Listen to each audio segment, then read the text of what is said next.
Hello and very warm welcome to Scaler Academy NET JRF. मेरा नाम है आशीष केसरवानी और आज हम बात करने वाले हैं स्टेप्स ऑफ रिसर्च के बारे में। The chances of question from this topic is high, so this topic is going to be very important for you guys. So start करते हैं स्टेप्स ऑफ रिसर्च से।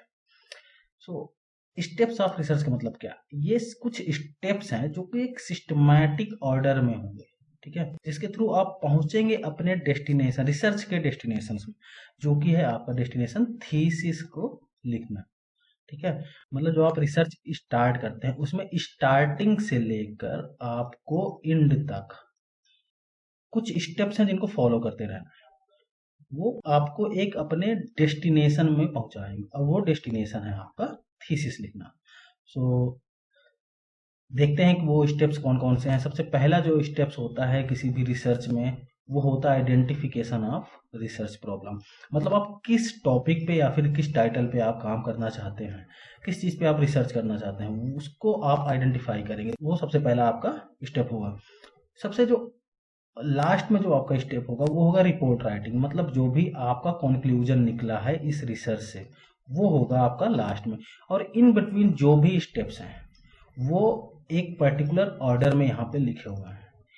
हालांकि ये हो सकता है कि आप किसी बुक्स में देखें तो हो सकता है कुछ एडिशन मिल जाए इसमें, कि लिटरेचर रिव्यू और रिसर्च ऑब्जेक्टिव्स के बीच में भी शायद कुछ हो, या फिर रिसर्च ऑब्जेक्टिव्स और फॉर्मुलेशन ऑफ हाइपोथेसिस के बीच में आपको कुछ मिल जाए। लेकिन हाँ, ये है कि एडिशन हो सकता है जो कि बुक टू बुक डिफर कर सकता है। सो जो जनरल आपका स्टेप्स है वो ये सारे हैं। तो अगर आप इसको देख लेते हैं तो मतलब आपका एग्जाम के पॉइंट ऑफ व्यू से आपका पूरा काम हो गया यहाँ से। सो देखते हैं कौन कौन से स्टेप्स हैं। सबसे पहला स्टेप होगा आइडेंटिफिकेशन ऑफ रिसर्च प्रॉब्लम। मतलब आप अपना रिसर्च करना चाहते हैं तो उसके लिए आपको अपना एक प्रॉब्लम आइडेंटिफाई करना पड़ेगा। मतलब जो भी आपका रिसर्च है उसका टॉपिक क्या होने वाला है आपको आइडेंटिफाई करना है।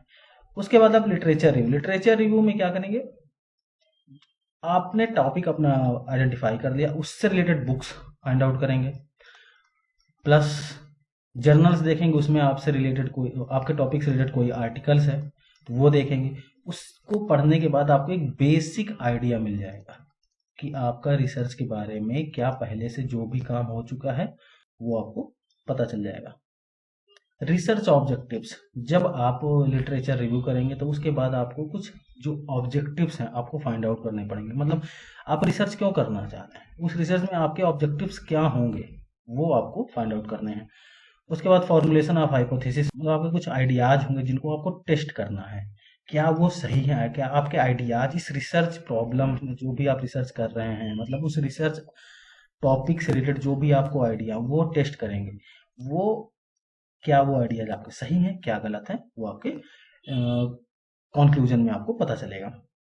उसके बाद नेक्स्ट स्टेप आता है प्रिपेयरिंग द रिसर्च डिजाइन। मतलब रिसर्च डिजाइन वर्ड से ही पता चलता है कि मतलब आप जो भी रिसर्च करने जा रहे हैं उसको आपको पहले से एक डिजाइन बनाना है, एक फ्रेमवर्क बना के रखना है आपको, कि हम ये टाइम पीरियड कितना लेंगे इस रिसर्च को कंप्लीट करने के लिए, कैसे आगे नेक्स्ट स्टेप क्या होगा, हम ये काम करने के बाद अगला काम क्या करेंगे, अगले स्टेप करने के बाद हम नेक्स्ट स्टेप में कहाँ जाएंगे, डेटा कलेक्शन कैसे होगा हमारा, ये सब कुछ, डेटा कलेक्ट कहाँ से होगा, ये सब कुछ हम डिजाइन पे पहले पहले से ही अपना तैयार करके रखेंगे। Now the next step is data collection. मतलब आपने डिजाइन बना लिया कैसे चीजें काम करेंगी, उसके बाद आपने डेटा कलेक्ट करना है। आप डेटा कलेक्ट करेंगे, उसके बाद डेटा जो आप कलेक्ट किए हैं उसको एनालाइज करेंगे। उस एनालिसिस से आपको पता चलेगा क्या ये जनरलाइजेबल है, या फिर ये इस तरह कहें कि क्या जो भी आपने हाइपोथेसिस या फिर जो भी आपका आइडिया था रिसर्च प्रॉब्लम को लेकर, क्या वो सही हो रहा है, वो जनरलाइज हो रहा है या फिर नहीं, और उसको इंटरप्रेट करेंगे। जो भी आपका कंक्लूजन निकलेगा उसको आप लिखेंगे, वो होगा आपका रिपोर्ट राइटिंग के अंदर। सो यहाँ पे आपका कंक्लूजन होगा, आपका रिसर्च यहाँ से एंड हो जाएगा। तो चलिए एक एक पॉइंट को हम थोड़ा सा और डिटेल्स में देखते हैं। सबसे पहले स्टार्ट करते हैं आइडेंटिफिकेशन ऑफ रिसर्च प्रॉब्लम। मतलब आइडेंटिफिकेशन ऑफ रिसर्च प्रॉब्लम करते क्या है, देखिए, no doubt this is the initial phase of research. ठीक है, ये एक इनिशियल फेज है। मतलब सबसे पहला फेज जो होगा, आपको अपना टाइटल फाइंड आउट करना है, आपको अपना टॉपिक फाइंड आउट करना है, किस टॉपिक पे आप रिसर्च करने वाले हैं।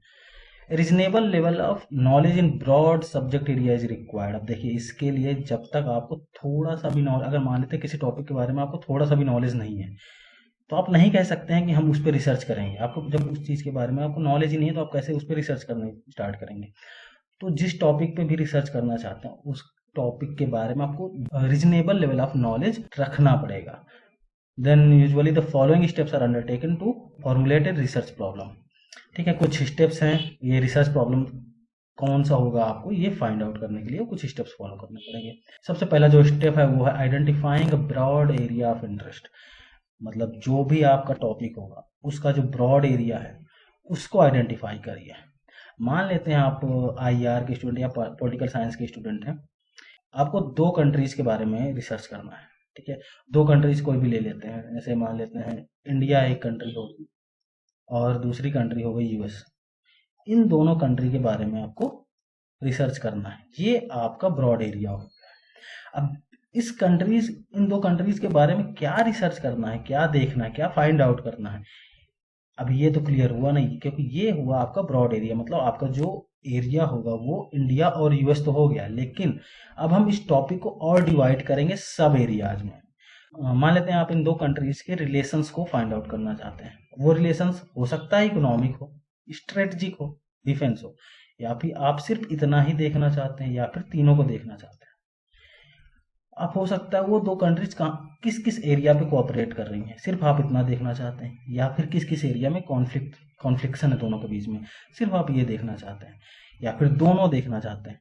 ठीक है, तो ये आपको डिसाइड करना पड़ेगा कि आप इस 2 कंट्री के बीच में किस बारे में रिसर्च करना चाहते हैं। सो वो डिपेंड करता है, जो भी आप ब्रॉड एरिया लेंगे उसके सब एरियाज को आप डिवाइड करेंगे, उसमें से फिर आपको सेलेक्ट करना है एरिया ऑफ इंटरेस्ट। मान लेते हैं मुझे इंटरेस्ट है ये 2 कंट्रीज आपस में कोऑपरेशन किस एरिया में रख रहे हैं, मुझे सिर्फ इस चीज पे रिसर्च करना है। ठीक है, तो आपको अपने इंटरेस्ट के अकॉर्डिंग अब जो भी सब एरियाज हैं उनमें से कोई एक एरिया चूज करना है। That depends totally on researcher. So this is the identification of research problem. The next step is literature review. आपने अपना प्रॉब्लम डिसाइड कर लिया, आपने आपको टॉपिक मिल चुका है कि आप किस टॉपिक पे रिसर्च करने वाले हैं। देखिए लिटरेचर रिव्यू के साथ क्या है ना, ये इंटीग्रल पार्ट है इंटायर रिसर्च प्रोसेस का। मतलब देखिए लिटरेचर रिव्यू को बोला जाता है पहले आपको टॉपिक डिसाइड करना, उसके बाद लिटरेचर रिव्यू करेंगे। हालांकि लिटरेचर रिव्यू ना आप पूरे रिसर्च के दौरान करते रहेंगे। ये ऐसा नहीं है कि आपने एक बार लिटरेचर रिव्यू किया उसके बाद ऑब्जेक्टिव मिल गया उसके बाद लिटरेचर रिव्यू से कोई लेना देना नहीं है। ये आपको पूरे रिसर्च के टाइम पे काम आता रहेगा। लेकिन हाँ, तो second step is literature review. It makes significant contributions to each and every operational step at later stage। ठीक है, वही बात जो मैं आपको बोल चुका हूँ। After passing through this stage, a researcher is able to acquaint oneself with the available body of knowledge in the area of interest। मतलब देखिए जब आप लिटरेचर रिव्यू करने जाते हैं तो आपको बहुत सारी बुक्स मिलती हैं, बहुत सारे आर्टिकल्स मिलेंगे, कई सारे जर्नल्स के आपके टॉपिक से रिलेटेड, उनको आप पढ़ेंगे। तो सबसे पहली चीज़ आपको ये पता चल गया कि क्या आपके टॉपिक से रिलेटेड बुक्स अवेलेबल हैं। अगर बुक्स अवेलेबल हैं तो ये बेटर है आपके रिसर्च के लिए। पहली चीज़ तो आपको ये पता चल गई कि बुक्स की अवेलेबिलिटी है। दूसरी चीज़ आपको ये पता चलेगा कि किन किन एरियाज में पहले से रिसर्च हो चुके हैं, किन किन एरियाज में स्कोप खत्म हो चुका है। ठीक है, और किन किन एरियाज में रिसर्च अभी बाकी है, या फिर हुआ भी है तो बहुत कम रिसर्च है, स्कोप कहाँ पे है आपके रिसर्च का। ठीक है, तो आप एक गैप फाइंड आउट करेंगे कि हाँ भाई यहाँ पे रिसर्च, इस टॉपिक पे रिसर्च नहीं हुआ है। सो देखते हैं ऑब्जेक्टिव्स क्या हैं लिटरेचर रिव्यू के।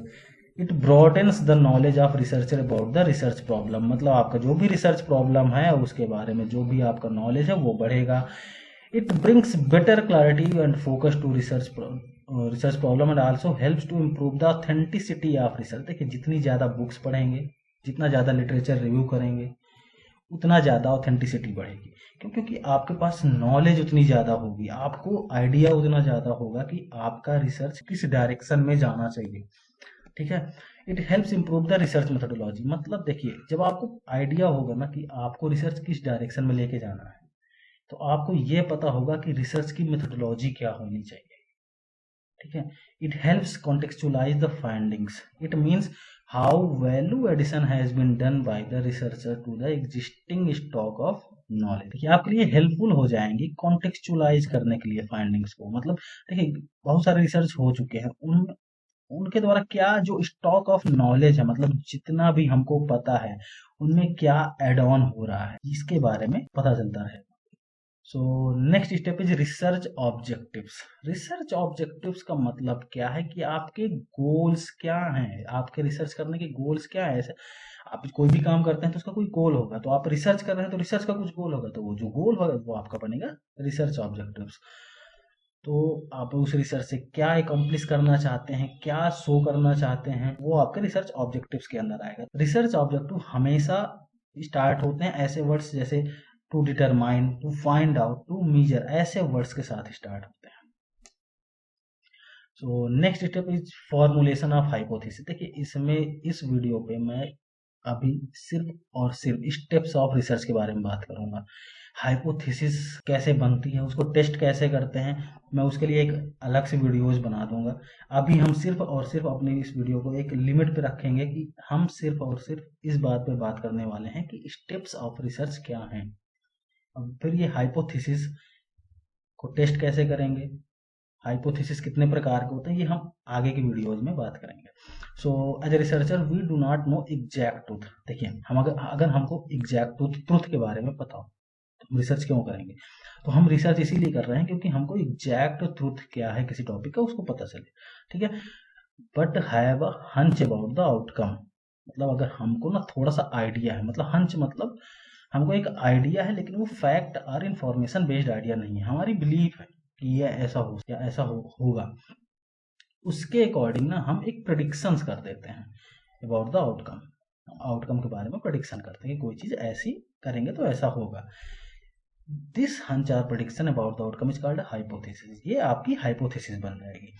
It can also be termed as educated guess. मतलब देखिए तुक्का नहीं मारना है कि बस तुक्का मार दिए, आपको एजुकेटेड तुक्का मारना, मतलब एजुकेटेड गेस होना चाहिए, ठीक है।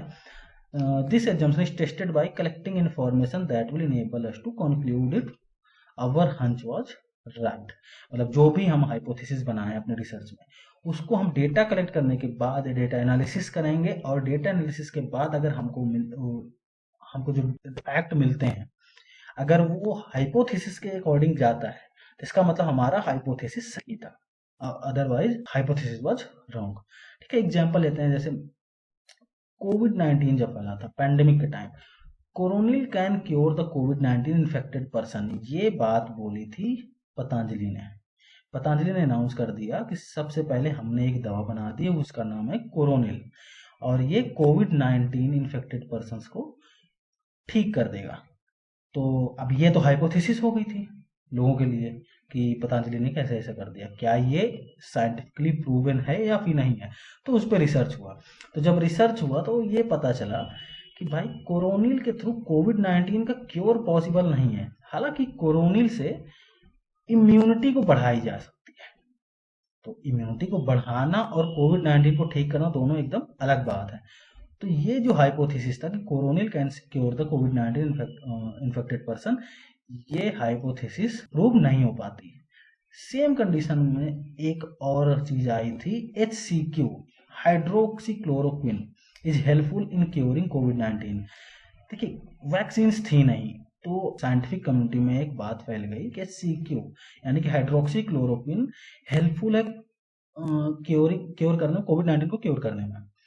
तो इंडिया का बहुत बड़ा रोल था पूरी कंट्रीज में, पूरे वर्ल्ड में एक्चुअली हाइड्रोक्सीक्लोरोक्विन को पहुंचाने में, ठीक है। बाद में ये भी पता चला कि एचसीक्यू का कोई बहुत ज़्यादा रोल है नहीं कोविड-19 को क्योर करने में, लेकिन जब तक हमको पता कि कोविड-19 को क्योर कर सकता है तब तक HCQ का डोज देते गए कोविड-19 को। एक तरीके से रिसर्च हुई कि क्या ये चीज़ पॉसिबल है या नहीं, तो पता चला कि ज़्यादा कुछ हेल्पफुल है नहीं, ठीक है।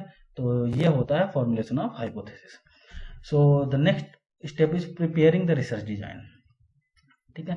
रिसर्च डिजाइन प्रिपेयर करना है, आप कोई काम करते हैं वो कितने अच्छे तरीके से होगा इस पे बहुत डिपेंड करता है कि क्या आपने कोई डिजाइन या फ्रेमवर्क बना के रखा है।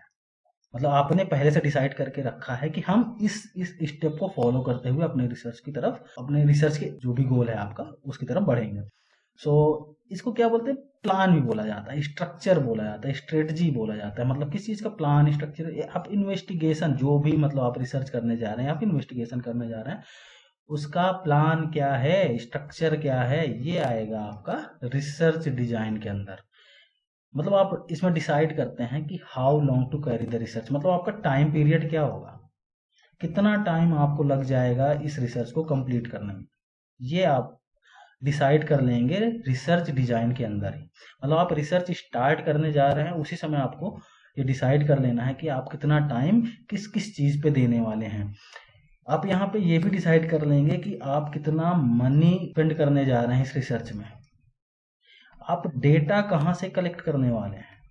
अब जो डेटा कलेक्शन होगा क्या वो प्राइमरी होगा और या फिर सेकेंडरी होगा या फिर टर्सरी होगा, और प्राइमरी होगा तो प्राइमरी में कैसे, सेकेंडरी में कौन सी बुक्स ली जाएंगी, किस तरह की बुक्स ली जाएंगी, एक्चुअली ये हम डिसाइड कर लेंगे। ठीक है, डेटा कलेक्शन का मेथड क्या होगा, type of data you want to collect, बहुत सारी चीज़ें, मतलब जो भी चीज़ें रिसर्च के अंदर आएंगी सारी चीज़ें रिसर्च डिज़ाइन के अंदर आप पहले से डिसाइड कर लेंगे कि आपको ये चीज़ें ऐसे ऐसे करनी है। हालांकि ऐसा नहीं है कि आप एक बार रिसर्च डिज़ाइन आप तैयार कर लेते हैं तो उसके बाद आप चेंज नहीं कर सकते, वो सिचुएशन के हिसाब से चेंज होती रहेगी। ठीक है, तो बेटर यह है कि आप जितना अच्छा रिसर्च डिजाइन तैयार करेंगे उतना आपको आगे रिसर्च में प्रॉब्लम्स नहीं होगी। So the next step is data collection. Data collection primary data हो सकता है, सेकेंडरी डेटा हो सकता है, टर्सरी डेटा हो सकता है, किसी भी तरीके का डेटा हो सकता है।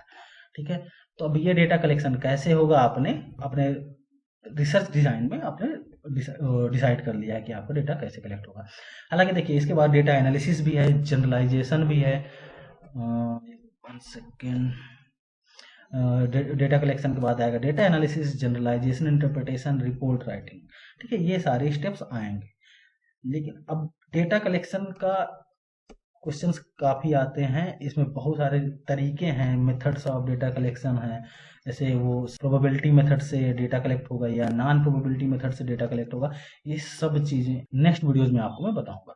ठीक है, तो यहाँ पे मेरा सिर्फ गोल ये था कि मैं आपको बता दूं कि आपका रिसर्च में स्टेप्स कौन कौन से फॉलो होते हैं। तो आई थिंक आप सबको ये स्टेप्स क्या क्या हैं आपको क्लियर हो गए हैं। सो करते हैं इस वीडियो का एंड, और अगर आपको ये वीडियो पसंद आई तो please like the video and subscribe my YouTube channel and hit the bell icon, और जिससे ताकि मैं अगर कोई भी वीडियोस फ्यूचर में बनाता रहूं तो आपको ये सबसे पहले वीडियोस मिल जाए। और मिलते हैं आपसे नेक्स्ट वीडियो में, तब तक के लिए धन्यवाद, नमस्कार।